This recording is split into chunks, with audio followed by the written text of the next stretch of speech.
welcome back to Around the World with Steven. Welcome if you're new, and if you're not new, you're still welcome. I appreciate you for helping and supporting and watching me and your comments and everything. Amazing. Thank you so much. I appreciate each and every one of your support. This is a request from our wonderful watcher, and she or he, I don't know, our watcher wants us to react to woman melted into her couch. And please like, share, subscribe if you haven't. It'll do me a huge favor. I appreciate you all so much. I love you all so much. Let's get into this. Bada bing, bada boo. Lacy Fletcher could probably hear them packing for their New Year's trip. They're gonna celebrate ringing in 2022 by going out of town and leaving Lacy to rot by herself. Oh. It's hard to say if Lacy felt relief in that moment, knowing that they're gonna be gone, or if she felt fear, because what if they don't leave her food? Would she just starve to death? What if they didn't leave her water? You can go longer without food, but not water, right? Just a few days. What if they don't even come back? What would happen to her then? All she could really do in that moment is sit in that chair and watch them leave. I mean, what other choice does she have? She's trapped, unable to leave her prison, unable to see the sun. Lacy can't walk outside. She can't talk to her friends anymore, go to school. She's not even able to walk into the kitchen to grab food whenever her stomach rumbles. What? We don't know if she even knew what day it was, or if she could hear the New Year's Eve fireworks. Would she work it out from the fireworks that it's 2022 now? Or would the loud noises just terrify her? We don't know any of this for certain. We just know that Lacy Fletcher was a prisoner of the couch. She had been left there, hungry, covered in feces, naked, unable to eat unless one of them decided to bring her food. Her body was dying while she was still alive. There were parts of her flesh that were rotting. There were maggots crawling in and out of her hair, in and out of her bones, munching down at her dead flesh, and she's still alive. If she looked down, there would have been certain parts of her body where she could see straight through her skin, her tissue, her muscle, and see her bones. There were giant holes all over the lower half of her body. Jeez. She was completely covered in feces. There was feces in her stomach, inside her stomach, in her mouth, and even her ears. She had been trapped on this couch for the past 12 years of her life.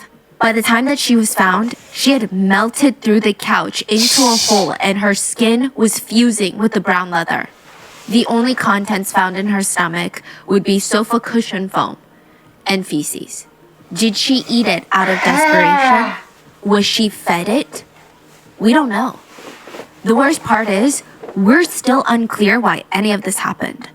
There are theories that range from locked-in syndrome, where someone is fully conscious but unable to move their bodies, trapped inside their own minds. There are theories of full-blown torture, with Lacy being a victim for someone's sick, sadistic pleasure for over a decade. There are a lot of wild theories, but we have no definitive answers. All we know is Lacy Fletcher would die in one of the worst, slow, torturous deaths imaginable. Oh my God. And nobody helped her. Ha! Ah! What? Oh my goodness! What? As always, full show notes are available at rottenmanglepodcast.com. One of our wonderful researchers that worked on this case is autistic, and she was instrumental in the process of gathering data for this case. She's also provided us with links to autism resource pages that will be in the show notes. Now, with that being said, as with all cases, please let us know if you have any thoughts or any additional details about the case down in the comments. And with that, let's get started. There's a very rare condition out there. It's called locked-in syndrome. Less than 1,000 people in the United States have it at any given point. Most sufferers are victims of a stroke or a traumatic brain injury. And even though it's a very, very rare condition, it seems to be a big fear for a ton of people. I mean, maybe it's the nature of the condition. Maybe it's because of the natural human fear of not being able to communicate with one another. It's terrifying. And it's exactly how you picture it. Locked-in syndrome. You're awake. Your mind is flowing. It's going a million miles an hour. If you're lucky, you can open your eyes and look around. See what's around you. But really only as much as you can move your pupils. That's it. When you try to talk, nothing moves. You can't push out the words. It's like when you're in a dream and you're trying to scream for help, but no words come out and you start getting so flustered and frustrated with yourself, but you wake up and you realize that's just a nightmare. This is locked-in syndrome. You can't even move a single finger. You can't even swallow your own saliva. And soon drool is going to be seeping out of your mouth while doctors and loved ones look at you concerned, worried, because they don't know how this happened. You're trying to give them a sign of, hey, I can see you, I can hear you, I'm here. But there's nothing that you can move. Your body is locked, and you are locked in your brain. 90% of people die within the first 4 months that they're locked in. And a lot of doctors can figure out that they're locked in, but can't find a way to get them out. What? One survivor of locked-in syndrome stated, my cognitive capabilities were 100%. I could think and hear and listen to people, but I couldn't speak or move. The doctors would just stand there at the foot of my hospital bed and talk like I'm not in the room, and I just wanted to scream like, hey, people, I'm still here. But there was no way for me to let them know. He remembered hearing the doctors tell his family in the room that he had a 2% chance of survival, and even if he did survive, he would be completely comatose. This is the most painful existence, even if to call it that, ever. Like, you are fully functional cognitively. Your mind is working. You know, you hear, you see everything, but you can't do anything. You can't talk. You can't move. You can't wiggle your finger. You can't. Oh my goodness. I've never heard this before. When she started talking, I was about to say, oh, is this sleep paralysis? But no, this is totally different. This like being in a vegetative state, but having the cognitive function, like knowing what's happening around you, but being close like a vegetable that you can't do anything about it. That is crazy. Yo. He remembers hearing the conversation and seeing his wife break down and beg the doctors to not turn off his life support machines. And he was just screaming, no, I'm right here. Don't turn it off. I'm right here. But nobody could hear him. He couldn't move his lips. He couldn't move his mouth. Another survivor said, I could do nothing except listen, and I could only see the direct area in front of me based on how the nurses would position me in bed. So if they flipped me over to the left, I could only see that point of the room. He reported that he could feel every jolt and twinge of pain. He could even feel itchiness. You know, you have that itch in your back? He said it was miserable. He's in constant pain, but he's completely at the mercy of his doctors for pain meds. And this is a miserable way to live, but there's no choice. You don't have the choice of exiting your life or telling someone, hey, I can't do this. He said, I couldn't tell anyone if my mouth was dry, if I was hungry, if I had an itch that needed to be scratched. I felt disgusting all the time. I was constantly drenched in sweat. My skin was so sensitive to minor sensory changes, it felt like it was burning all the time. It felt like it was on fire. He was in constant pain. He was afraid of dying, and that's all he could think about all day. But worse than that, he was afraid of being trapped inside of his body forever. All he could do was talk to himself. What? He said he had to create another voice to talk to himself. 2 voices. He could calm himself down. He would say things like, how are you doing, Jake? Not too bad, just waiting on my meds. It's coming soon. Don't freak out, Jake. You're gonna be okay. When Jake wasn't talking to himself, he was talking to the nurses. They just didn't know it. They would ask him, hey, Jake, can you hear us? And he would be screaming at the top of his lungs, I can hear you. I'm right here. But nobody could hear him. And the highlights of his day was when nurses would come in and talk to him, even though they had no clue that he was, quote, in there. The ones who sang to him were his favorite. While they would flip him over, they would sing to him. But most of the days, he would just lay there, in a completely empty room, unable to move. Sometimes his family and loved ones would come over into the hospital room and they would just scream at each other about what they were going to do with him, fighting about him as if he's not right there listening to all of this. That's terrifying. Yeah. And there's no way of these people, there's no medical equipment that can detect that? I think right now, eye fluttering is the quickest way that doctors will detect it. It still takes about a few days for them to even find out that you're locked in. Days? Yeah, so most of these people, these survivors, they said it took multiple days for the doctors to be like, oh my gosh, I think he's blinking. Like, please blink twice if you can understand what I'm saying right now. I mean, I can only imagine there must be so many who couldn't control their eye movements either. So we don't know just how many of people have passed while they've been locked in. We're not sure. That is sad. That is sad. So how many people actually were on life support or were like couldn't move, but locked in and know what's going on, and they're watching themselves getting unalived? Like, man, I think I found another fear of mine. I think I just discovered a fear of mine.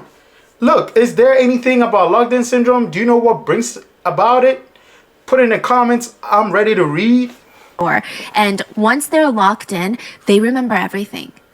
These survivors, they remember everything in detail, and they were corroborating it with the nurses and doctors. So it's not just like hallucinations that they had. These are real events. They're completely conscious. There is a device right now, I think, that they're working on where it can try to communicate with you through your brain. Listen, that's what I was thinking. Like, yeah. There's so many like brain scans. They can check like what area is moving and stuff. I imagine it's very expensive. Right. There was a man in France who wrote a whole book just by blinking one eye to someone who was transcribing it. And then he passed almost immediately after it was published. Jake said other times he was so bored, he would just count to 1,000 and then start all over again. 1 to 1,000. It was absolute hell. He felt like he was being tortured. He always wanted to know, what time is it? What day is it? How long has it been? But he can't even ask anyone. And then there's just so many depressing thoughts in his mind. There were days where all he thought about the entire day was his own funeral. Who's going to show up? What it's going to look like? Who's going to say what?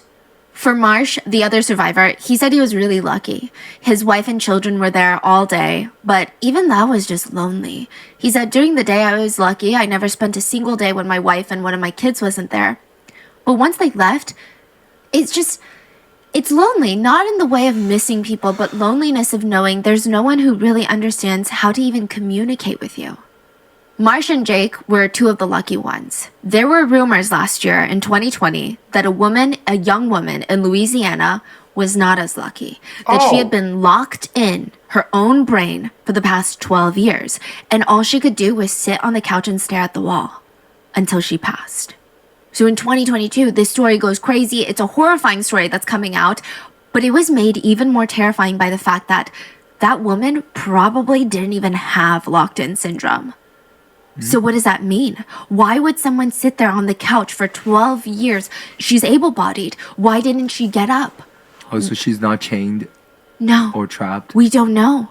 So that means if she's not locked in, there is something worse, more sinister, that made her unable to move from the couch for the past 12 years of her life. Jeez. Slaughter, Louisiana has a population of less than 1,000 people, but it does have a very interesting name. They were briefly part of a small internet discourse because of their unfortunate police department name. Slaughter Police. Yeah, so not great from a marketing standpoint. And there was this question of, why the hell is there a town named Slaughter anyway? There were some rumors that the area had some of the first slaughterhouses in Louisiana, or that something very ominous happened there, giving it the name Slaughter, Louisiana. But it's actually just named after the original owners of the land, Mr. Will and Joe Slaughter. What? But it's a very, very, very small town. Less than 1,000 people, about 800 people. And it's the type of place where you don't have to leave the town for anything. There are schools, 2 churches, pharmacy, food marts, small businesses that sell farming goods, a rehab facility, short and long-term care for the elderly. And even though it's the definition of rural, the houses are super spread out so you can have as much privacy as your heart desires.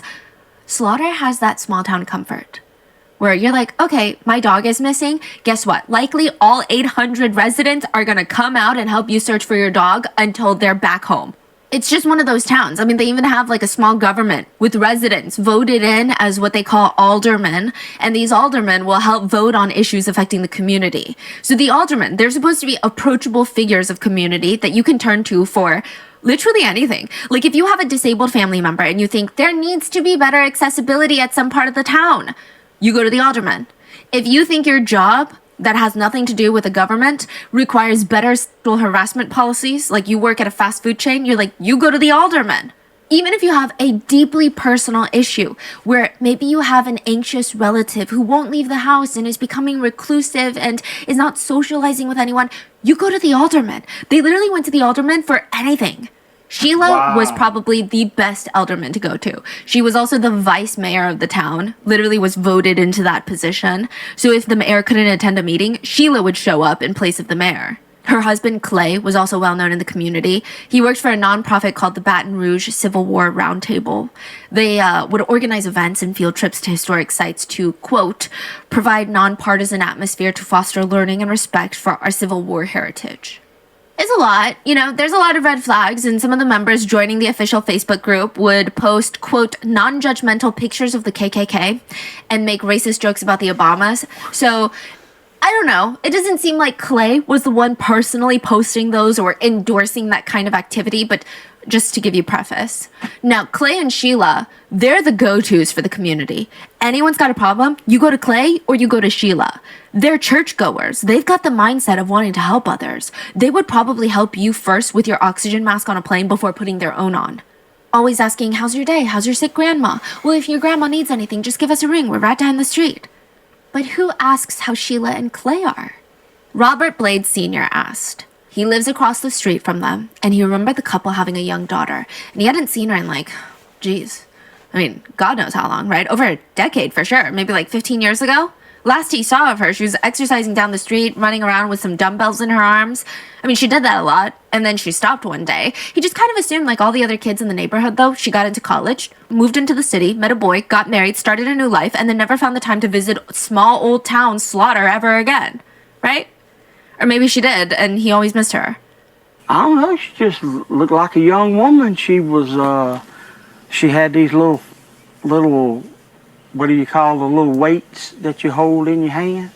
The little dumbbells? She was exercising. Yes, she'd walk from her house around the circle, and she used to do that, you know, I don't know, 2 or 3 times a week. So one day, this daughter would have been about 30 years old at this point. Robert was on his front lawn talking to Clay about, things going on in the neighborhood. And he thought to ask, oh yeah, Clay, how's Lacy? How's she doing? What's she up to now? Moved away? Oh, no, she's still here. She still lives here. She's fine. Clay quickly changed the subject. At that moment, it was very likely that Lacy was unable to walk, fused to the couch, trapped. And death has a smell. When the body starts to break down and decompose, there are over 800 chemicals that react with the air and with each other, and it creates a very distinct scent. And we always hear about it in cases. The investigators could smell death, that it's the scent that once you smell it, you can never forget it. And to a degree, I feel like we can all kind of imagine what it's like. I'm sure it's not a pleasant scent, but people actually say it's more than that. It's really distinct. It's not just the worst scent that you've ever experienced. There's so much more to it. Death has a sickly sweet scent. What? So underneath the smell of fecal matter, waste, decay, like you would imagine a piece of raw steak left outside in hot, humid cabin air would smell like after 3 months in the summer. It's like that, but underneath it, there are almost these sweet notes. Everyone describes it differently. I went down a lot of forums with a lot of coroners and crime scene investigators, crime scene cleanup crews. Some describe it as a thick, it's almost like it hangs in the air, like this thick honey scent underlying this rotten meat, garlicky fecal matter scent. It's like honey, but you want to throw up. Others say no, it's almost a little floral. Like, when you are around flowers that have a very unique scent and you almost want to gag? Kind of like that. Some say, actually, it's that almondiness. It's that sweet, almost kind of nuttiness. And then there's that overpowering, fishy, even sour scent that overtakes it all. One Redditor, an EMT, describes it as, What? Smells like if you left cheese out in the hot sun for a week, and then you put it into a stale sweet tea, iced tea mix. And then you just let it sit in that mix, hot, iced, sweet tea mix. Where are they coming up with all these? Bro, this is ridiculous. Almondy? Sweet? Like you drop some in sweet tea? Bro, it's death. Just leave it at that. What, almondy sweet tea? Bro, should I drop almond in sweet tea, smell how it is, and put a fish over it? No, let's just stop talking about this. And one other thing, it's a small town. I lived in a small town when I first came to the U.S. It's in Iowa, small town. Nice, everybody knows everybody, that kind of vibe. So if somebody doesn't come out, or somebody's seen for a long time, everybody notices. Like you see Lacy's mom and dad, oh, how's Lacy doing? Everybody knows Lacy hasn't been in town lately. So for that to have happened 12 years and nobody reported anything fishy, and I don't get it. But let's get into it. For another week, and then you smell it. It's actually even thought that humans and other animals evolved disgust for the scent. So the main underlying scent is called putrescine, and it's a chemical compound associated with decomposing bodies. And apparently humans evolved into being so literally primitively disgusted by it because it protects us from disease and predation from scavengers.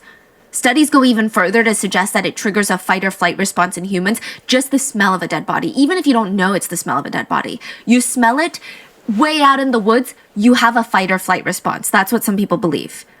And there is a company out there that just recreates the scent of human death. What? That's their whole business model. The scent of human remains, and they sell a formulated version of it. And to put it simply, they bottle up the scent of human death and sell it. Why? The website describes it as, quote, represents odor of 2 140-pound cadavers for the low cost of $850. And it's not for any weird, sinister reason. Well, hopefully that's not why most people are buying it. It's mainly used by cadaver dog trainers so that they don't have to use real human remains to train cadaver dogs to find dead bodies. Right. Okay. But there's actually a lot of cadaver dog trainers that don't like to use these scents. They'd rather go to a body farm and purchase body parts. Huh? Because they argue it's just not the same.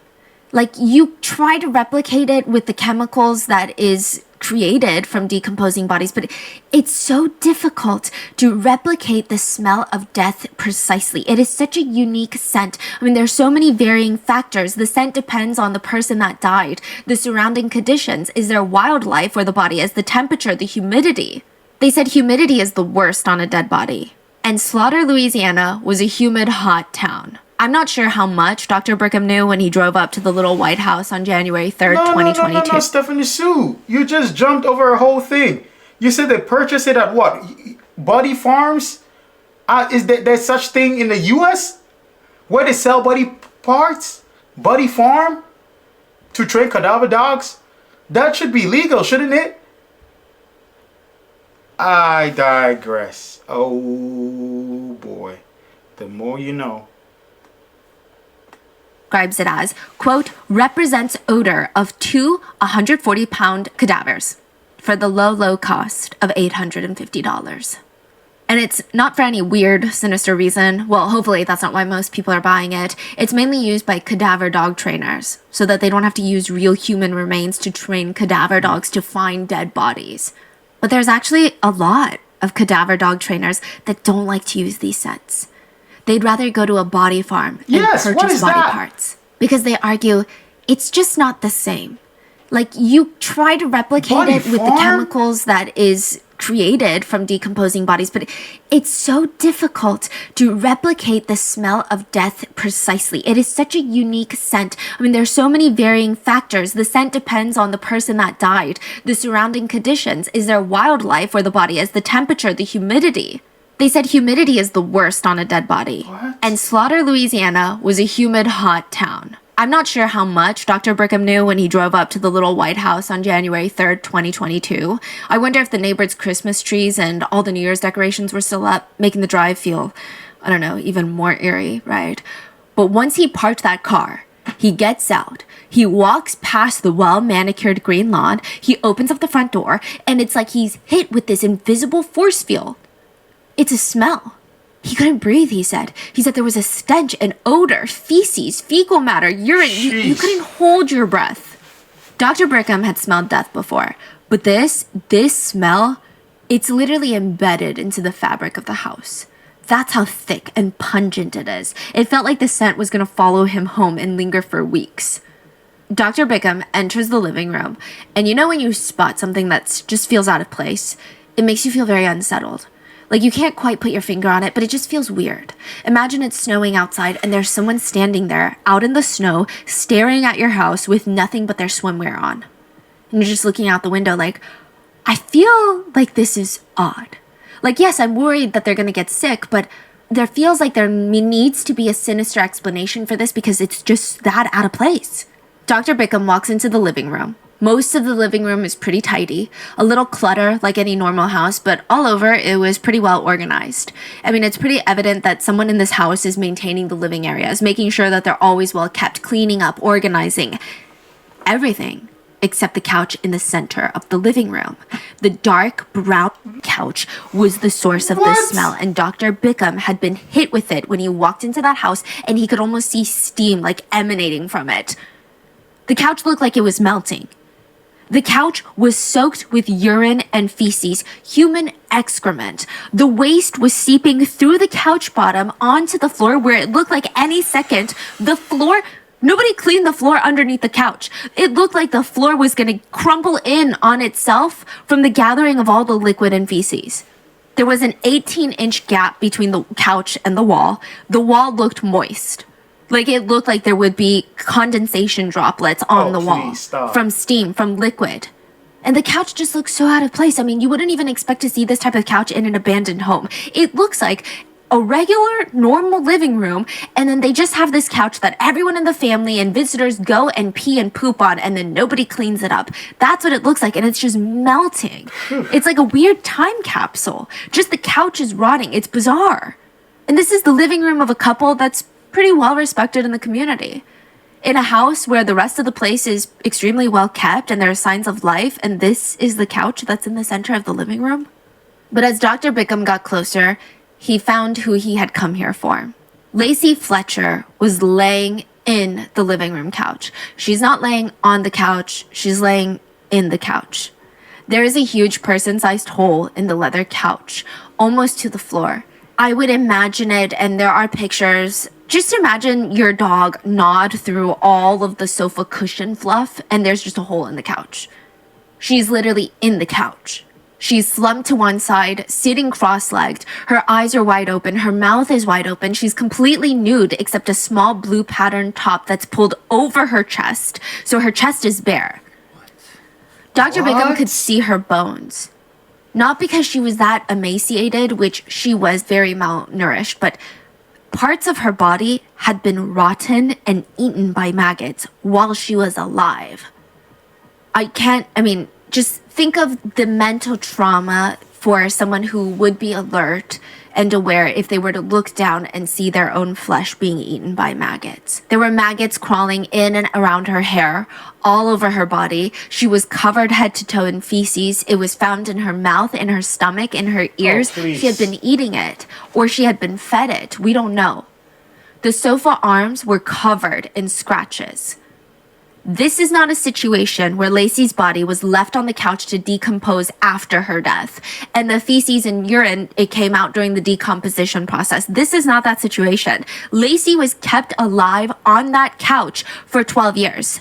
She had been alive for 12 years, not able to get up to even use the restroom. She had been soiling herself and then either eating or being fed her own feces while being trapped on this couch for 12 years. Her flesh had been rotting while she was alive. Maggots were eating away at her while she was alive, and she had just recently passed away. And the two people who lived with her, her parents, the ones who walked past that couch every single day, walked past it to head into the kitchen, to the garage, to the backyard, Sheila and Clay Fletcher, they were now standing in the kitchen with no explanation on what the hell had happened. shame on you. They should have been put in for life, and here's why. 12 years. 1 year goes by, 2 years go by, 3 years go by, 4 years go by, months go by. You couldn't sit and tell yourself, our daughter has been in this couch, we need to find her help. It shouldn't have taken a week. If your loved one sits in a couch for a whole day, that's cause for concern. 2 days, that's cause for concern. 3 days, that's cause for concern. A whole week, that is an emergency. 12 years? There wouldn't have been an explanation for 1 month even. If I'm living at home with somebody and they sit in a couch for a month, I am 30 days too late to find out what is going on. 12 years? Why are they not in jail? You see the stench, you see the maggots, you see everything. You go out and come in and smell the stench. It shouldn't have even gotten to that point at all. At all. A week was way too late to find your daughter help. She's been in the couch, can't take care of herself, and possibly nonverbal. And you leave her in the couch, you sleep. You walk by her to the kitchen to eat, to prepare food. In that condition, walk by your daughter and eat, walk by your daughter to the bedroom, sleep, walk by your daughter back to work. Bro, this is unimaginably cruel, stupid, and I don't know, degenerates. These two idiots are degenerates. When I first walked in the house, it smelled of feces, fecal material, however you want to put that politely. It stunk. When I got to the body, the individual was basically sitting in a hole filled with liquid stool and urine. I was able to place her body in a black body bag, and I took it down to Jefferson Parish for autopsy. It's the worst form of medical neglect I've ever seen. I mean, I don't know any other adjectives or adverbs to add to that. Lacy was pronounced dead at 3:07 p.m. on January 3rd, 2022, but it's likely that she passed away at least 24 to 48 hours prior. She could have passed away New Year's Day, 2022. The world around her would have been celebrating the start of a new year, something fresh, and Lacy would have been laying dying in her own excrement. Sheila Fletcher got a little bit more talkative at the police station. And side note, this isn't even immediately after authorities took Lacy's body away. Sheila was interviewed January 18th. Lacy's body was found January 3rd. So the police didn't do anything until 18th? They really did not treat the parents like persons of interest or even suspects. What? So it's a small town, right? So they all know each other. And Now, Sheila tells authorities January 18th that Lacy had social anxiety and had met with a psychologist over a period of 3 years when she was back a teenager. Lacy was 36 when she passed, so you're talking about like decades ago.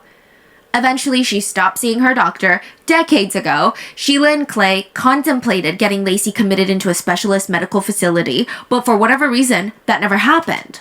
In the interview with the police, Sheila insisted that Lacy refused to leave the couch. It was a personal choice that she made. So she and Clay, they did their best to accommodate her on her wishes. Like, they set up a toilet for her, like one of those portable toilets that you see at hospitals. They put it right next to the couch with some baby wipes, baby powder, a fresh change of clothes, a stack of Lacy's favorite movies to watch. They were all there. All Lacy had to do was get up. But she didn't ever want to leave the couch, ever. That's what they said. Maybe it's laziness. So they gave Lacy a towel on the couch to use as a toilet. Sheila stated that she would have to take the towels from Lacy, the ones covered in feces, clean them, and then bring her new towels. I mean, it's a whole thing. Sheila also stated that she would have to clean Lacy's body and bed sores, and not once did Lacy ever complain about pain, which, I don't know, is just really unbelievable. And even if someone doesn't complain about pain, if you can see someone's bone Sheila stated that Lacy had lost her appetite last autumn, so back in 2021. But when the Fletchers, because they went on a New Year's trip, when they got back from their trip from New Year's on January 2nd, the day before Lacy died, Sheila said that she made her half a sandwich and gave her a bag of Cheetos. She stated Lacy ate it. Then, according to Sheila, the mom, Sheila went to sleep on the chair on the living room next to Lacy's couch, near Lacy, near the rotting hole in the sofa, and at around 10 p.m. when Sheila fell asleep for the night, Lacy was still alive. When she woke up the next morning, Lacy was dead. That's what Sheila Fletcher said. You know how Lacy's body was filled with, excuse me to say, excrement and feces? Her mom is actually the one full of shit, if you get what I'm saying. Her mom is actually the one that is full of excrement. When she opens her mouth to say all the things that she said, is just shit I see coming out. She's an idiot. 12 years. There's no explanation. And the thought of she trying to explain this away, thinking it's going to make sense, baffles me. Like it, bro, you should shut the hell up and hang your head low. 12 years and you explaining it away in that condition? You stayed in the house. You're a piece of shit. But Sheila Fletcher is a liar, in my personal humble opinion. Sheila stated, January 2nd, 2022, Lacy ate half a sandwich and a bag of Cheetos. This is not what would be found in Lacy's stomach during the autopsy. All they could find in her stomach was sofa foam and feces. No sandwich, no Cheetos. And if Lacy had been sitting there on that couch for 12 years, that means this hell would have begun around 2010, and she would have almost certainly been in pain since day one. They said that? She's been sitting there for 12 years? They said that it's been years. They didn't give an exact estimate, but the coroner said about 12 years. Wow. Now, skin exposure to urine and feces is painful and can start stinging within hours. It happens more frequently with infants. It's actually called a diaper rash, and it can get very serious, if not even kill infants. And it's not even done purposely. Most of the times that babies have diaper rashes, it's not abuse. It's typically just because they're very sensitive. Now, the main symptoms are red rashes on the buttocks. If left unaddressed for too long, it can quickly escalate into a full body fever, full body chills, and a full body rash. Urine and feces contain ammonia. Now, ammonia is very corrosive. If your skin is in contact with ammonia for long periods of time, it can cause irritation and even burns. That could have happened within the first few hours of the first day that Lacy had soiled herself on that couch. Now, if a diaper rash is left untreated, the skin starts to swell. It can transform into these rashes that have these white bumps all over that ooze clear fluid, and then the skin starts to peel, causing these open sores. It's very painful, and if there's still urine or feces that's there to make contact with those open sores, you're at a dangerous risk of infections. Yeast infections might be one. Yeast dermatitis could be another thing. Those are dark red areas of the skin, usually filled with these raised yellow fluid-filled pustules. This is likely all happening near the private regions because she was found sitting cross-legged. So she's genuinely sitting in a pile of her urine and feces, which makes everything much more sensitive and painful because these are your private parts. Side note, if Lacy still had her menstrual cycle at the beginning of all of this, she may not have due to malnutrition or other reasons, but if she did, that means there would have also been blood rotting into the sofa, and blood attracts flies. Flies would have been attracted to Lacy and her wounds that were all primarily, again, in her down regions. Also, infections for the private regions are incredibly painful, and that is just the beginning. This is still when everything is treatable fairly easily. Painful, but not like life-threatening, typically. Even without urine and feces, the high risk of painful infections just sitting or laying in one place is horrendous for the body. Bed sores. How do you sleep? How? You're sleeping in the bedroom knowing that your daughter is running in the couch, and you're saying, oh, she didn't want to get out of the couch. Bro, if anybody I know refused to get out of the couch 2 days, bro, I'm pulling you out of the couch. Or I'm calling something. I'm calling help. I'm doing something. That's your... Oh, my goodness, man. sores. Have you heard of bed sores? They're going to be one of the first things to show up. Bed sores occur when there is continuous pressure on parts of the body, usually by sitting or laying in a single position for an extended period of time. So you're cutting off blood supply to that specific area, which causes the surrounding tissue to start dying. Within 2 hours, the tissue starts dying. Humans are very sensitive because that tissue is not getting enough oxygen because blood has oxygen in it and you're not getting blood flowing there, and it can happen in 2 to 3 hours. So you're like, okay, well, why don't I get bed sores when I'm falling asleep? We're constantly moving. Even shuffling like this is moving. So if you're sitting on a chair for 8 hours studying, if you're moving a little bit, it's hard to get bed sores. This stops it from developing. But if you're unable to move around, a bed sore is going to happen because there's a lack of oxygen. Like, it's not preventable. The skin will die and the bed sore will just look like a red blotch on the skin. So it starts looking like a sunburn, and it feels a little hot to the touch, kind of like a sunburn, warm. It might even be a little itchy, very similar to a sunburn, but eventually it turns purple. And by that point, if left untreated, the skin will break open. And you're just going to have this painful wound that becomes easily infected, and then it collapses on itself. It's like a crater-sized blister. Some bed sores, I saw pictures on Reddit. I honestly don't know. I should not have gone down that route. There's like dinner plate-sized bed sores. Oh, stop and playing. you can see all the way to the bone. What? And it's not just skin deep. That's the problem. These bed sores collapse and they go deeper and deeper until you literally have Swiss cheese-like holes on your body. They reach into the muscle all the way to the bone. If you see a really bad picture of a bed sore, you can see muscle, tendons, bones, joints, just in a hole in someone's body. It's like an exposed tunnel for people to see inside of you. Once a bed sore develops, you have to treat it and dress it every single day, multiple times a day. It is absolutely horrendous for the patient and the caretaker. And bed sores are very, very, very slow to heal. With bed sores, genuinely, prevention is the only key. All you can do is move around. So that's why when you have bedbound patients, one of the first things that caretakers or nurses learn is you have to flip the patient every 2 hours. There's no question about it. And that's why when you go to nursing homes and maybe your grandparents have a bed sore, it's taken so seriously because when you hear the word bed sore, you're like, okay, it's not that big of a deal, but it's a very clear indicator that there could be abuse happening. Some really bad bed sores take days, months, even years to heal. Some may never heal. They may need surgery. And when it's super serious, bed sores can lead to death. Once they get infected, it leads to sepsis and death. Bed sores cause the death of more than 24,000 people each year. And again, the saddest part is most of the time, bed sores are completely preventable.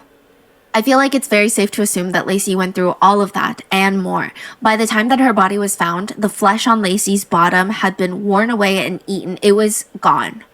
Like, she had no thighs, no butt. Her back and butt area, it was impossible to tell what part was a human being. Her skin and flesh were so rotten and half eaten by maggots.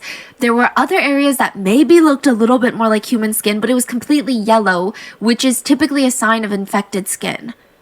Lacy had bed sores that went all the way down to her bones. Her skin was rotting away from constantly sitting in a mess of feces and acidic urine. She had a severe case of gangrene, which is when your flesh is dead. So the tissue changes from red to black, and then you're left with dead tissue, which is very dangerous because, again, you're at risk of infection, which can kill you. The only tiny bit of relief in all of this is hopefully with her injuries being that deep into her skin, hopefully it destroyed her nerve endings. There's a chance that it might not have, but there is a chance that it did. So maybe she had lost feeling in some of these parts of her body, around the injury sites. We don't know for sure, but we can only hope that she didn't feel what was slowly happening to her body for 12 long, agonizing, painful years. And it wasn't just the lower part of her body. Her entire backside was a mess of raw, rotten flesh. She was completely covered in raw red blotches, and Lacy's wounds were being cleaned. Not by her parents, but by maggots. Oh my Maggots goodness. were crawling in and out of her, consuming her dead flesh. And for this case, the maggots did more to help Lacy than her own parents. Like, I know usually we talk about maggots and it's not in a positive light, but maggots have a very important role in this world. So they eat dead flesh. In medical history, and sometimes even today, maggots have been used as a way of helping clean wounds. So maggots, usually they leave healthy flesh alone and just feed off of dead flesh, which needs to be cut away anyway because you're at risk of infection. And in Lacy's case, it seems to have worked to the point that she did not die of sepsis and infection for the first 12 years. The maggots kept her alive by eating the dead flesh on her wounds. Wow, the irony. Bro, this has got to be the most I don't know, bro. What? Her parents were so useless, were so stupid, useless pieces of rat turds, to the point that maggots had more use to her than her own parents. And they sat in that environment and ate, went to work, came back, washed clothes, ironed, had conversations in that environment with their own daughter. Wow. To the point that maggots that eat dead flesh were of use and importance to their daughter than those two living pieces of shit.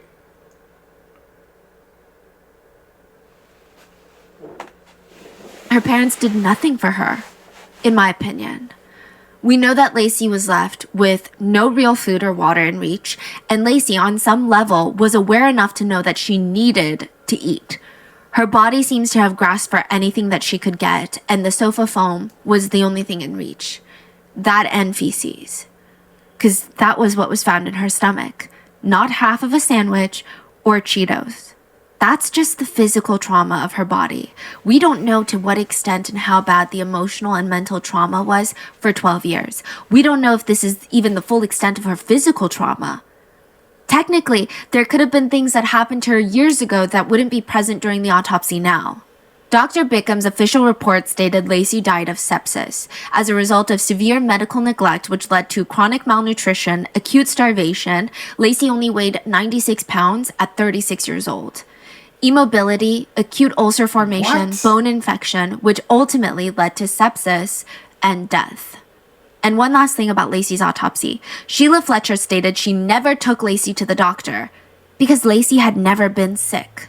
Which, let's not even unpack how ridiculous that statement is. We don't even need to go there. But that alone seems to be another lie, or at least a very misguided statement, because Lacy had COVID when she died. Most of Clay and Sheila Fletcher's friends did not even know that they had a daughter. But there were people that remembered Lacy, the ones who went to school with her in Slaughter, Louisiana, or the ones that saw her running around the neighborhood when she was younger. They all just assumed that she had grown up, moved out of Slaughter, maybe settled down nearby in Baton Rouge, got married. The ones that knew that the Fletchers had a daughter, they remembered Lacy as being a very friendly kid. She was fun to be around. She had a lot of different interests. She was, like a lot of people, obsessed with Disney. She loved anything Disney World, Disneyland, Disney movies, characters. That's her happy place. She would send friends links to videos of Disney. Also, Mariah Carey and country music. Very interesting mix, but she was someone that just had a very wide range of interests. She's very active. She loved bowling, volleyball. Those were her favorite activities. And everybody's favorite word to describe Lacy was just sweet, as sweet as can be. She never acted out. She didn't seem like she was creating trouble or, when you have younger kids, there can be certain things that they do or say, or maybe they're acting out that might indicate that something darker is happening within. Maybe it's happening at the house. There's just these little indications, right? Lacy didn't have any of that. She was a happy-go-lucky kid that liked to have fun. What changed? Now, side note, Lacy was diagnosed as autistic when she was younger. And just to give you a bit of context, autism is a neurological condition. It is not an illness and is a lot more common than people think. Around 1 in 36 children were diagnosed as autistic in 2023, and it generally affects the way that people communicate for a few reasons. And I'm not saying it's good or bad, it's just a different way of communicating. Many autistic people report feeling their senses a bit more. So what seems like a quiet room for some people can actually be sensory overload for an autistic person. Some autistic people report having excellent memory for facts and very strong problem-solving logical minds, but they might struggle with social cues or small talk. Or some autistic people have reported finding it difficult to read facial expressions and eye contact. There has been a lot of stigma and prejudice attached to autism for a very long time, and I think there still is today. But I think being able to see the world in slightly different ways is a great thing. Different world perception is not necessarily better or worse, it's just different, and I think we need different perceptions. There's a common saying in the autistic community: if you've met one autistic person, then you've met one autistic person. Because it's not really something where you can generalize and say, oh, if you have autism, then you feel A, B, C, and D. It's such a wide spectrum that people can be very different from one another with very different needs and different ways of communicating. So keep that in mind. Because Lacy's parents would often tell people, yeah, Lacy's just super quiet and withdrawn and she doesn't like socializing.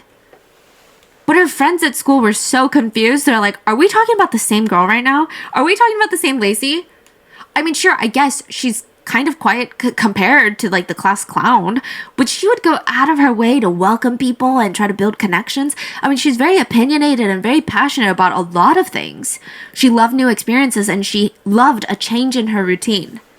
So I don't know what the parents are saying. To a lot of Lacy's childhood friends, it felt like her parents didn't even know who she was. And side note, her parents were allegedly wishy-washy with her diagnosis. Sometimes they would state that Lacy had Asperger's syndrome, which is no longer used as a diagnosis anymore, by the way. Sometimes they would describe her autism as, quote, mild. Other times they would describe it as, quote, severe, which, side note, from what I've been told, the better verbiage to describe autism is high or low support needs. But these are allegedly the verbiage that Lacy's parents used. So this is not me describing Lacy. Lacy's doctor, Dr. Bickham, the one that went to Lacy Fletcher's home to find her, was her primary care physician when she was younger. Stop! Wow. He was friendly with the Fletchers. Like, he knew the Fletchers. He was their doctor. He's also the town coroner. Small town. Yeah. Dr. Bickham would even describe her diagnosis as, quote, severe autism and social anxiety. But again, this just doesn't really match the way that Lacy's friends describe her, so it's confusing. And just to clarify, Lacy did have unique interests, but it doesn't seem to have anything to do with autism, like just flat out. So one of Lacy's old classmates would say, yeah, I saw her around 15 years ago, and she was definitely different from other kids her age. I mean, I knew that she wasn't your typical teenager. This is all a direct quote. She was smart. She was smart as hell. But I guess the best way to describe her was she wasn't as mature as us. She still liked childish things, like not teenage things. When she was 17 or 18, she was more into Disney movies and country music.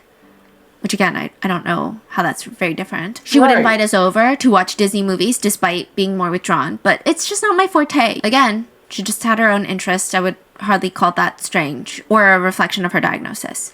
So a lot of Lacy's friends, they're shocked when at 16 years old, Lacy gets pulled out of public school at the end of 9th grade. And she started to get homeschooled. Her parents stated that she had to be pulled out of school immediately, but it's so unclear, like, why? Side note, back then, homeschooling was not very common, and the Fletchers, they never gave examples of why, at least not yet, of what made them think, you know, this is it. We need to pull her out of school for her own good. We need to make sure that her sports, her friends, her socialization, we need to cut it off. All they said was that Lacy's autism got worse. Which is strange, because autistic people can struggle in a rigid school environment, and they may need to be homeschooled either permanently or for a short period of time. But usually, it's very important that there's a support network in place, because literally every human on this earth needs a support group to help manage stress and keep up with interpersonal relationships so that they don't get... It looks like Lacy's family, parents, either didn't know how to deal with her, or they did not, they really did not care for her like a parent should care for their child. They did not care. And I think that is also indicative of how she acted when she was in school, where she's the one that would welcome everybody, open, very friendly and everything. And when she was home, when the parents reported her as quiet and reclusive, she did not like being around them. I mean, I don't know, but that is what I think. So it looks like the parents really did not care for them, for her. get isolated, but they just cut off all of Lacy's friends. Even if a kid is homeschooled, it is in the parents' best interest to let them keep their already established friendships. But allegedly, none of that happened. Allegedly, once Lacy started getting homeschooled, she was seen outside less and less. In fact, it just seemed like the couple stopped bringing Lacy up in conversations even. The last time someone distinctly, or at least reports remembering Lacy being brought up in conversations, was in 2010. Lacy would have been 23 at the time. Oh my goodness. The Fletchers walked into Dr. Bickham's office without Lacy and stated, "Our daughter Lacy is becoming reclusive. She never wants to leave the house or the couch." Interestingly, the Fletchers could have easily taken photos or videos to show Dr. Bickham what's going on. I mean, that seems like the very logical, common sense thing to do, but they brought along no footage. Just told him, "We don't know what's going on." Based on the Fletcher's description, it sounded like Lacy was dealing with extreme and sudden agoraphobia, which is a disorder when people are afraid of open spaces like public areas. On the milder side, it can be someone that has very extreme social anxiety, does not want to be in places that they're not comfortable with or cannot deem as a safe space, which public spaces, they tend to be a bit more unpredictable. But on the more extreme end, you have people who never leave the house. They deem the home or even a certain room of the home to be the only safe space in the entire world for them. And even stepping outside of that safe space could result in a panic attack. So this is very serious. Now, typically, agoraphobia is more likely in people that already struggle with anxiety, and it can get worse over time if it's not helped or treated. Someone's safe space can actually get smaller and smaller. So when it used to be the whole house, someone with agoraphobia can be like, actually, now it's only the back of the house. Actually, now it's only the living room. Which we have no idea if this is even what's happening to Lacy. No, all we I don't have are think her so. parents at her doctor's office saying she doesn't want to get off the couch and she's being antisocial. For all we know, she could have been tied to the couch. Side note, that is a theory later that comes up. And another side note, some people have just put the autism as a blanket statement over anything going on with Lacy at the time and why she was pulled out of school. And again, sure, maybe something was going on with Lacy, but we don't have proof. And autism doesn't suddenly change a person drastically. Right. An autistic person who can speak, make friends, have hobbies, go to school, use the restroom by themselves, they don't just suddenly wake up one day and don't do those things. But a lot of people are like, oh, autism. Like, that's not how it works. We have no idea why Lacy was pulled out of school. We have no idea what caused her parents to pull her out of school. So just to recap, Lacy is pulled out of school at 16. She was last seen by Robert Blades Sr. exercising outside when she was 21. The Fletchers tell Dr. Bickham that she stopped wanting to leave the house at age 23. Lacy was emailing a friend of hers at 27. What? And Robert Blades Sr. asked Clay about Lacy, and he said that she was fine and at home, and then changed the subject when Lacy was 30. 6 years later, Lacy Fletchers was found dead on the couch at 36 years old. Lacy Fletcher sat down on the couch one day, whether it was against her will or not, will be argued later, but she never got back up. How is that even possible? The first theory that came about online was that Lacy had locked-in syndrome, which we talked about earlier in the episode. Because when this case broke, a rumor started that she had locked-in syndrome, and everyone, including major news outlets, they just ran with it. They said that she had locked-in syndrome because it just answered all the questions of why and how is an able-bodied woman sitting in her own waste for 12 years until the couch fell apart. Locked-in syndrome was kind of this neat little package that answers every little question and gives people peace. But it's not true. Lacy did not have locked-in syndrome. She was able at some point to email her friends, or at least dictate what she wanted emailed to her friends. She was able to feed herself and even swallow the sofa foam and feces. So even if you have locked-in syndrome and someone is force-feeding you something, you cannot swallow. You can't swallow it. You have That's no a good control point. over any of your muscles except maybe your eyelids. That is a good point. So that cancels the whole locked-in syndrome thing. Didn't even think about it, because when the coroner opened her up, they found excrement and the sofa foam. So at some point she was ripping the sofa foam and eating it. That's not locked in, because the explanation of locked in is you can't do anything. You can't even talk. You're locked into the side of the room you're looking at. That is it. So locked in, canceled. Parents have to be in jail. You are fully locked into your body, which it appears Lacy was not. Side note, Dr. Bickham would later state that he had never heard of locked-in syndrome in his entire career, refuting the idea that Lacy Fletcher had this syndrome. And while she may not have had locked-in syndrome, it is a very real thing that does exist. It's just very rare. But it doesn't seem like Lacy had it. Right. Which leads us to the most confusing question of all of this. Then why didn't she just get up? There are a few theories on why, but the belief is, regardless of how it started, her leg muscles probably atrophied to the point where she could no longer be able to get up even if she wanted to. So she started off able-bodied, but her leg muscles might have been completely dead. Let's say, for whatever reason, you are unable to get up from a sitting position. Whether that be from inner, mental, or outside physical force, you cannot get up. Your physical body is going to react to that. Have you ever slept and your leg fell asleep? Where you've been in one position for so long that your leg goes numb, and then when you finally you feel that tingling pins and needle feeling, and it's just uncomfortable? And if we realize it's happening, most of us can do something about it, if we're able-bodied.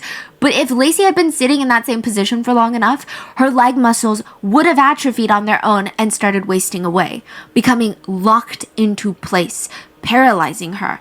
Over time, the pain and rotting of the flesh in her thighs and buttocks would have further paralyzed her muscles as well. Lacy was found in her legs crossed, in a position that most people would actually deem and describe as defensive rather than comfortable. Like, how long can you actually sit crisscross applesauce without getting uncomfortable?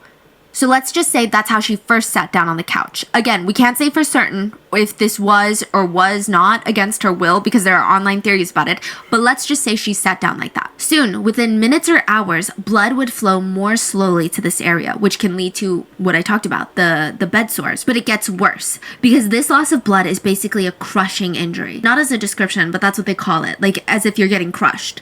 It just gets more and more dangerous over time as well. The tissue around her legs and butt were dying. If it gets really severe, surgery or even amputation would be necessary to correct the problem. At a certain point, since Lacy had been sitting for that long, even just getting up could kill her. So it's not like her parents are saying she just didn't want to get up from the couch. She could die by getting up from the couch.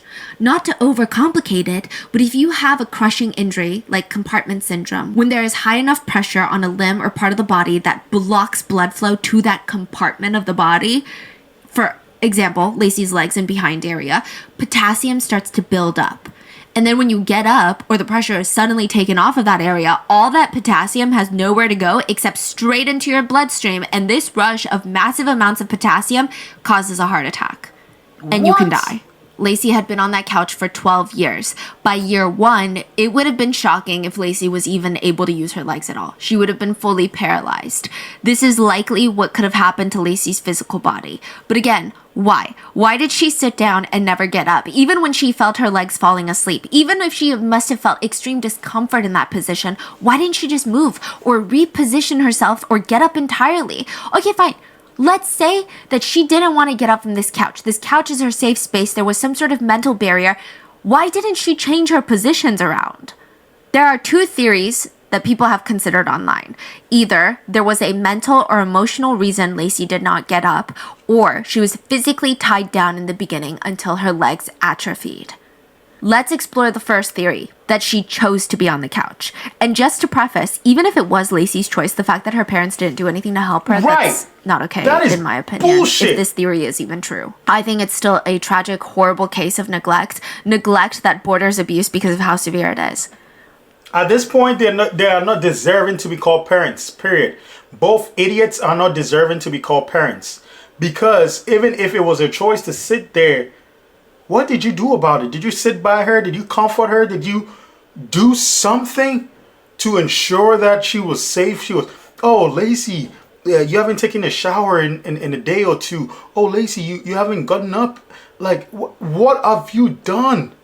You go to a doctor, she doesn't, she's reclusive, she's this, she's that, and then come back home and she's rotten and you're still there.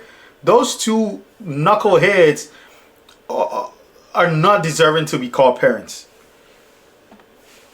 But some people theorize that Lacy had developed agoraphobia at 16 and it escalated, developing worse and worse every single year until it reached a point where Lacy's only safe space was the couch that she was on. She didn't want to get off the couch. And the theory goes that the Fletcher parents, they didn't know how to handle this. They thought Lacy was being this lazy teenager who didn't want to socialize, work, or go to school. And it started off as a stubbornness problem. Well, if you don't want to get off the couch, we're not going to take care of you. But eventually that evolved into the Fletcher parents building resentment and denial towards Lacy and the condition. This is, again, a theory. This theory is the kindest towards the Fletcher parents. It's the theory that her parents became so overwhelmed by her, quote, issues that they just kept ignoring the, quote, problem for 12 years until Lacy died. Some people argue that caregiver resentment is very real and that maybe her parents were in denial about how bad it was getting until it was too late. One detail that I guess supports this theory, not really, because I have a hard time getting behind this theory, but anyway, a supporting detail, I guess, you could argue, is that Lacy was still emailing her friends in 2014, when she was around 27 years old. A few of her old high school friends received emails, and they sounded very much like Lacy.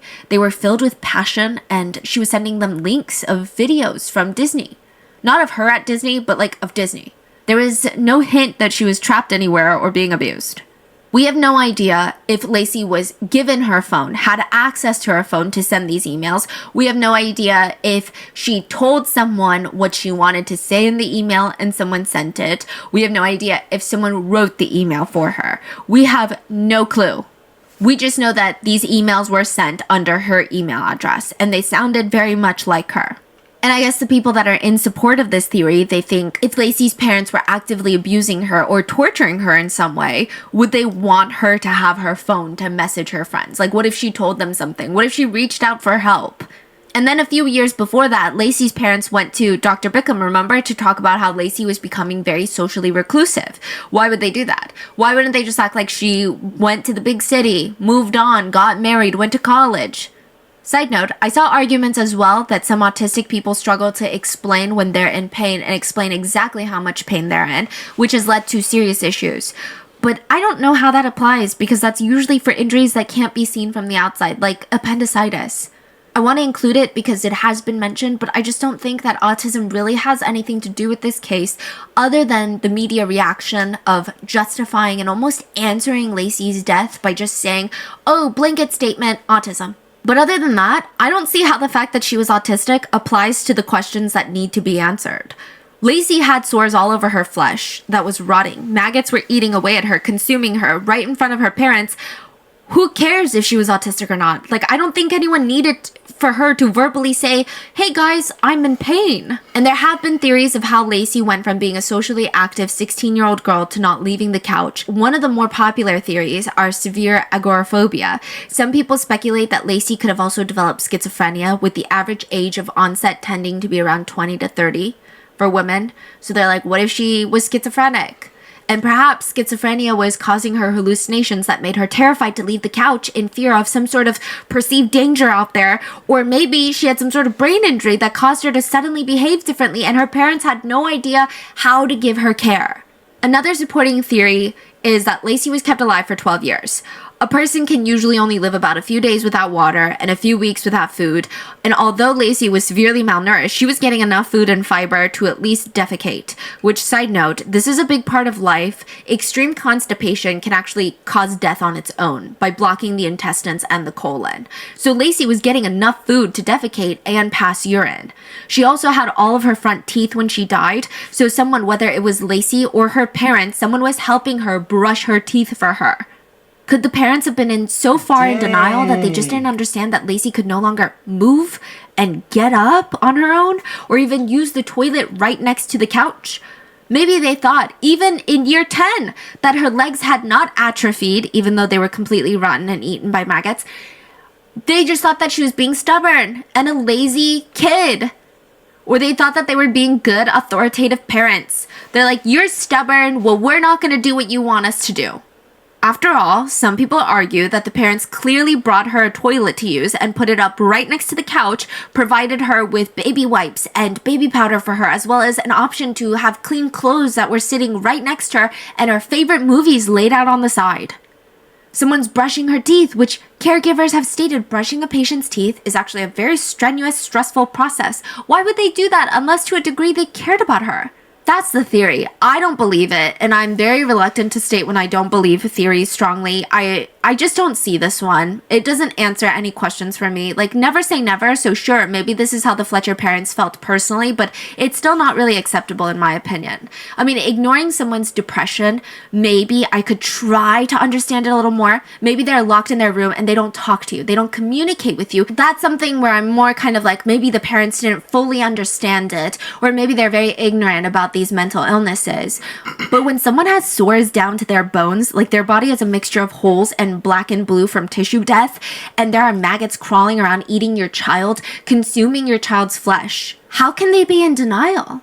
Even in very rare cases, we might sometimes hear, once in a blue moon, stories of people keeping their loved ones' deceased bodies. Like, no matter how much decomposition is happening, because these people are in denial of their loved one's death. But that denial typically extends all the way into other aspects of that person's life. I'm in denial that the parents had a brain. They didn't have brains. Both of them did not have brains. That theory, I do not believe. I think they neglected her. I just think they did.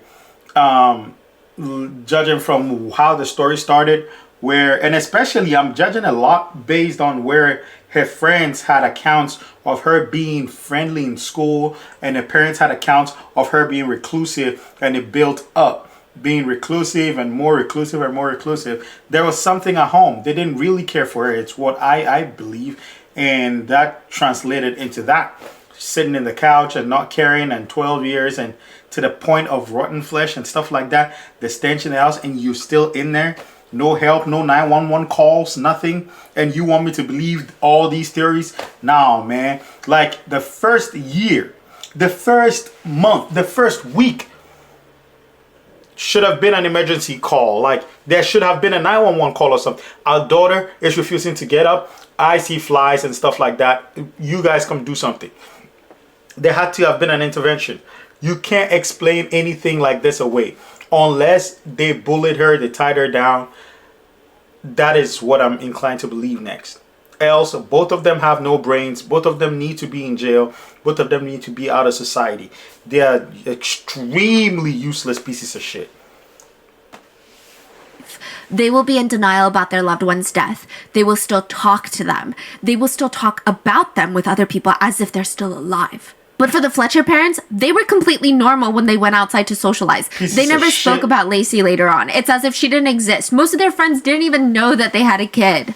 If they were in denial, wouldn't they talk about Lacy as if she's still alive and doing well? She's just being a lazy kid and not melting into the couch. It's like they're hiding it, in my opinion.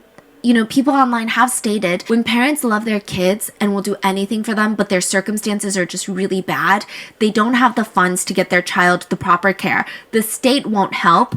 There's no other option. They feel lost and heartbroken that they can't do more for their child. That is clearly not the case with the Fletchers. The Fletchers would have enough to pay bail for the both of them. That amounts to $72,000 in cash. They could have easily found Lacy a long-term facility to help her because they can't be the ones to help her. So it's not that they had a lack of funds. Not only that, they live in Slaughter, Louisiana. The community there is incredibly strong. Everyone wants to help their neighbors, and they're popular members of the community. You're telling me that the community wouldn't have rallied together to help Lacy? But the point is, the Fletchers didn't even try. So while denial, I think, is a powerful thing, and being a caretaker is a very complex role, I don't believe that the Fletchers could have been in denial for 12 years. Every parent that I personally know, even seeing their child sick with a cold, a flu for a day, it physically and mentally pains them. But it is a theory, so I have to tell you about it. One of the Fletchers' neighbors even stated, "The Fletchers are good people who just made bad decisions." One netizen commented on the case and said, "It can be extremely stressful for caregivers. Could Lacy have avoided her tragic end if more support and help were given to the parents who cared for her?" Support to the parents? To the parents. Yeah. They may have been really helpless and did not know what to do. Some people are just stupid. Yeah, I think it's a pretty horrendous comment to make. Could Lacy have avoided her tragic end? The comment said. Another netizen points out, they didn't even have her in a private room ignoring her.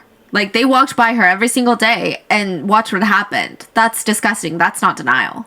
And another big thing to note, the parents weren't so in over their heads that they didn't have time or energy to be a part of the community. They always showed themselves in a very positive light to their neighbors and colleagues. They were very much active in social life. So they seemed involved in their interpersonal relationships. So they had the energy for that. Yeah, and the fact that it's been so many years, it's like every day it's a decision. Every minute, every hour is a decision that they're making. And it's only not to save her life. And more painful for her to be alive in that state too. Exactly. Right. So now we head into the third theory. The Fletchers were torturing their only daughter, Lacy. This is the theory that most people, including law enforcement, seem to believe. A lot of it has to do with the fact that Sheila even outright lied to the police, stating that Lacy's last meal was the sandwich and the Cheetos, and we know that's not true. And there are two versions of this theory. I would say that law enforcement probably believed the latter theory, but the former theory, I'm going to run through it. The first version is that people believe that something traumatic happened to Lacy, and then it spiraled into this. So this is very conspiracy vibes. This is based off of zero evidence, just from what little facts we know about the case. Some netizens have kind of spun together a theory of what they think might have happened. The first theory is that she was somehow injured. She had some sort of brain injury and all she could do was sit there. Or a traumatic event caused something in her brain to shift. Like SA could be an example of a traumatic event. And I know that SA is a wild theory to just throw out there. Some netizens believe this theory a bit more because Clay and Sheila went to see Dr. Bickham in 2010. They stated that Lacy was acting differently, and some people who have been sexually abused will try and make themselves seem repulsive to their attacker, like they refuse to wash. Or they will have kind of a drastic shift in their personality because of the trauma. Which still is very crazy theory just to toss around, but I don't think that anyone is trying to string together heinous things for the sake of it. I think people are genuinely trying to understand how this could happen to someone and how evil someone has to be to just watch it happen. Anyway, the theory continues that after a traumatic event, whether it be SA or some sort of physical injury, Lacy was no longer the same. And maybe the theory is her parents caused that shift in some way, shape, or form. And they can't get her help because she might tell someone. They can't get her admitted because she might tell someone. So they just sit her down on the couch. Sounds more And from feasible. there, her legs start atrophying and it escalates into this situation where they still do not want to get her help. There's also a theory that she was tied to the couch in that position until her legs naturally atrophied, and that is again purely a theory. There is zero evidence that she was tied to the couch on or before the day she died, but she was on the couch for the past 12 years, and like we said, within the first year, her legs were probably paralyzed and stuck in that position. So we don't know if maybe the first year she was on that couch, she could have been tied up. Right. Who's to say? So the conspiracy is something bad happened, parents don't want it to get out, Lacy is forced onto couch till her legs atrophy, parents kept Lacy alive to torture her.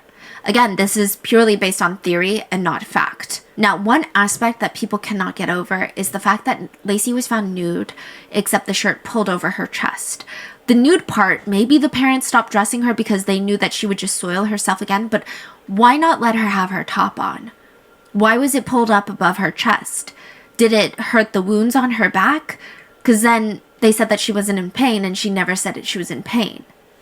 So why would it be pulled up? It just feels extra degrading. Like either take it all the way off or pull it down. I guess a lot of people have been reading into it. It feels very humiliating. Right. The other theory is something was going on with Lacy where she was terrified to leave the couch, but the parents believed that she was just being a difficult teenager. So they stubbornly told her, fine, sit on the couch then. And they started torturing her basically out of spite. Even before Lacy passed with just sofa foam and feces in her stomach, she was malnourished. It was chronic, so that means over time, Lacy was not getting enough nutrients or food. So the parents, they're going out to eat, they're going on trips, they're going away for the weekends, hanging out with friends. Lacy was alone, starving. That sounds like torture. Some people think that even the toilet seat and the cleaning supplies being so close to the couch was a form of psychological torture.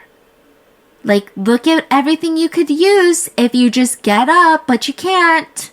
Because why was it there? I mean, it's really clear. Like, half of her body has disintegrated and melted. What do you mean, get up to use the restroom? I think anyone with a brain, in my opinion, would know that she cannot get up to use that toilet, even if it's pulled up right next to the couch. She can't even move her position. And a lot of people argue the teeth thing, that's not the parents being in denial. That feels like torture. That feels like you're keeping her alive to prolong some sort of torture. Like, this is no way for a parent to see their child live. But if that's the case, why would Sheila call 911 when Lacy died? Most people didn't even know the Fletchers had a daughter, and the ones who did, they thought that she moved away and started her own life. Nobody was suspicious of the Fletchers in any way. Why wouldn't they just dispose of her body, even bury her in the backyard? Who would know? One neighbor reported that someone might have forced Sheila to call the police. And just to preface, there is no proof about what I'm about to say, but there's a running theory based off of an allegation given by a third party that is not involved, so take it with a bottle of salt. Allegedly, Sheila didn't call 911 because Lacy's heart stopped and she wanted her to be saved or wanted the authorities to know that her daughter was dead.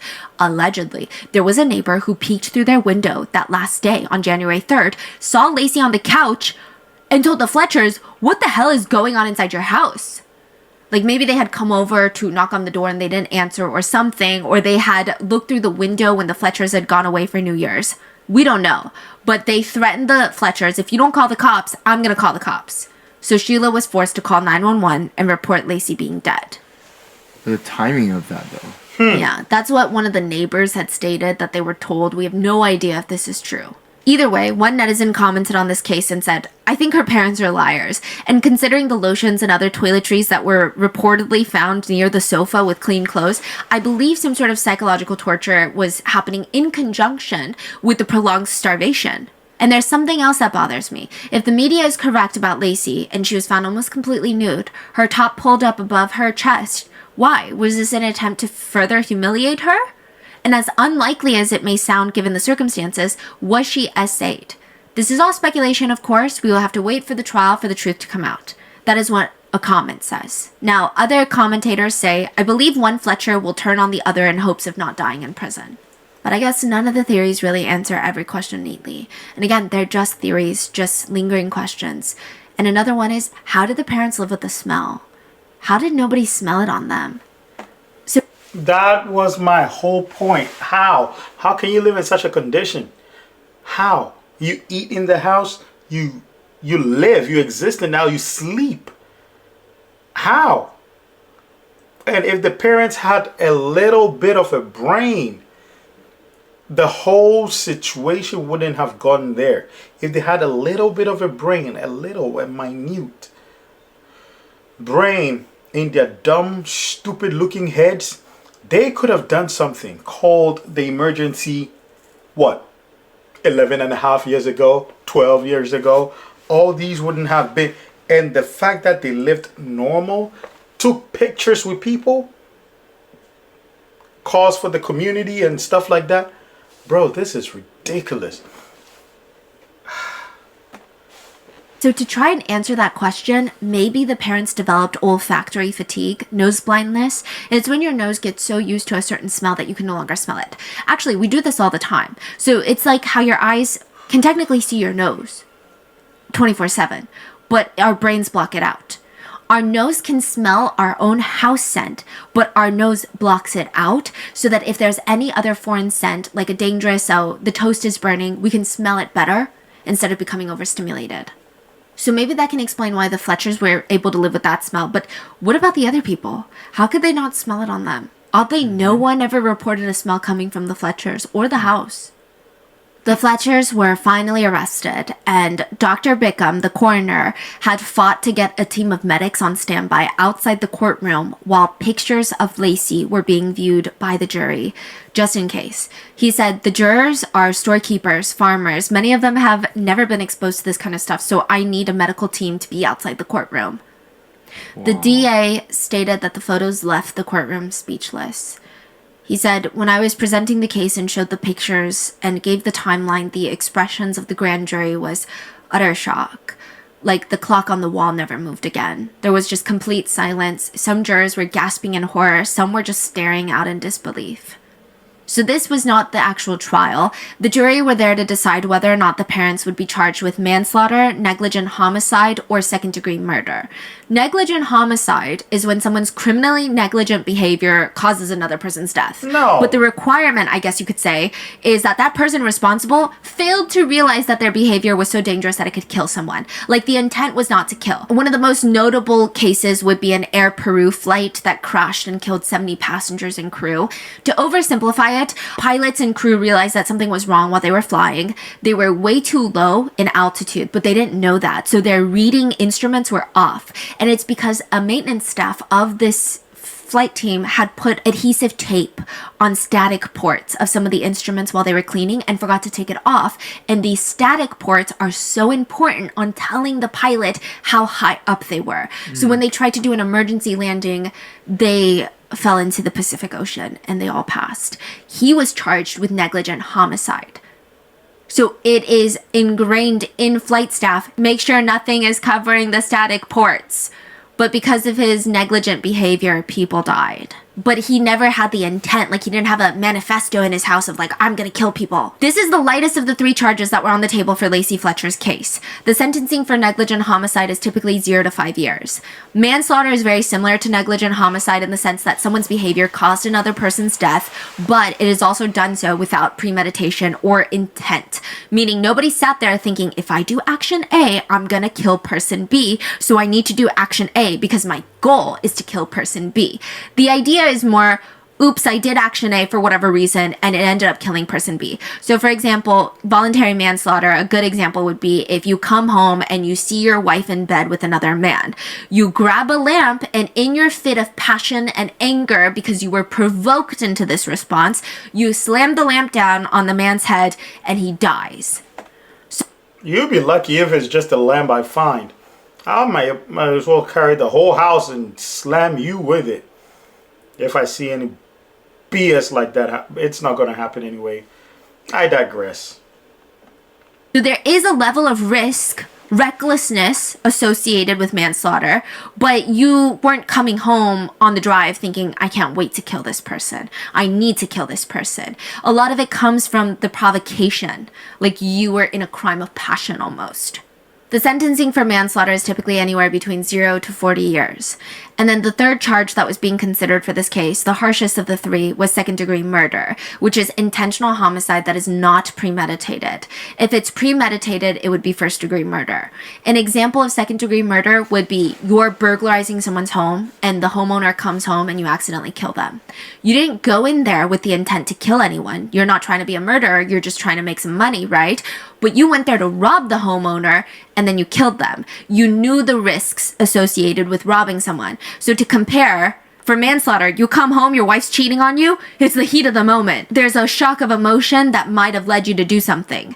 When you're burglarizing someone's house and the homeowner comes home, you can't argue, I was in the heat of the moment, I wasn't expecting them to come home.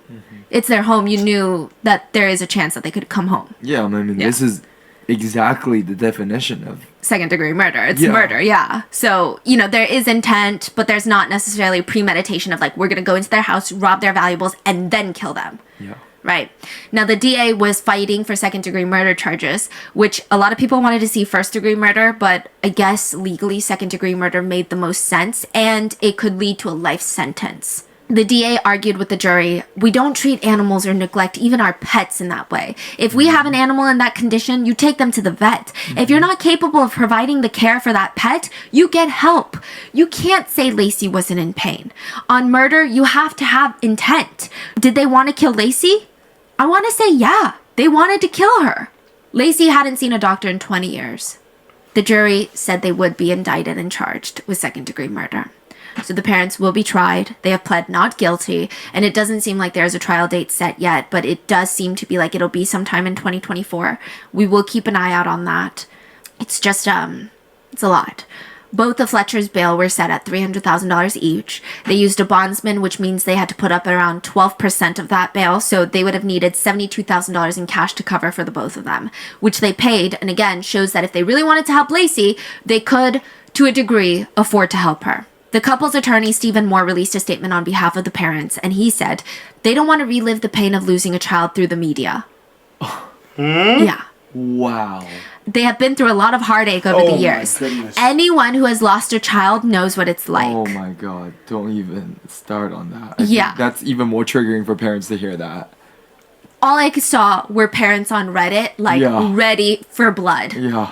The couple also went to post on Facebook in just one sentence, Mom and Dad love you so much. What? About Lacy's death. They never mentioned Lacy's passion for Disney, her favorite country song, the way she loved to be active and move her body or engage in sports. Nothing. One Redditor wrote, Lacy's parents horrify me. How could they allow this to happen? They insist that she chose this life. If so, she wasn't in her right mind to choose. They had a duty to help her and not stubbornly say, fine, there then, until it became a living nightmare. That was absolutely evil in my opinion. If this was about pride, it's just as evil as if they tied her to the couch. If they restrained Lacy, it was sadism. It was still sadism even if they didn't restrain her, because empathy and love would soften their hearts to not allow Lacy to suffer and be degraded like that. Other netizens just simply commented on this case. There is no excuse. There is no explanation. No explanation. What are your thoughts on this? No, and if you're nothing. a parent, do you have any extra thoughts on what it's like to be a parent? Like, how can you see your child like that? Does it make sense to be in denial about something like this? Is the only viable theory that they just wanted to torture their only daughter? Please leave it in the comments, and please be safe. I will see you guys on Wednesday for the next episode. Bye. So stupid. They're hellbound. They deserve the harshest punishment. Second-degree murder. It seems appropriate. I wish they had first, because they had every right and every chance to get their daughter help. They did not. They did not. Yeah, and that pea-brain little guy and the stupid lady that doesn't have a brain at all were okay going to the community to do community things, and they left their daughter in there, come home with all this stench and stuff like that for 12 years. She passed at 30 something. That happened when she was 20 something. That is crazy. That is a whole 10 plus years. That is crazy.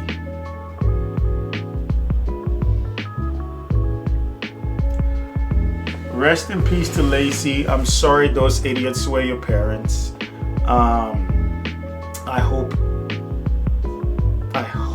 I hope they find the full rigors of the law so you can rest up.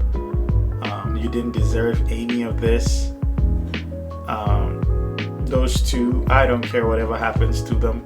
I wish the worst for them every step of the way, because even the theories that put them in a good light wasn't good.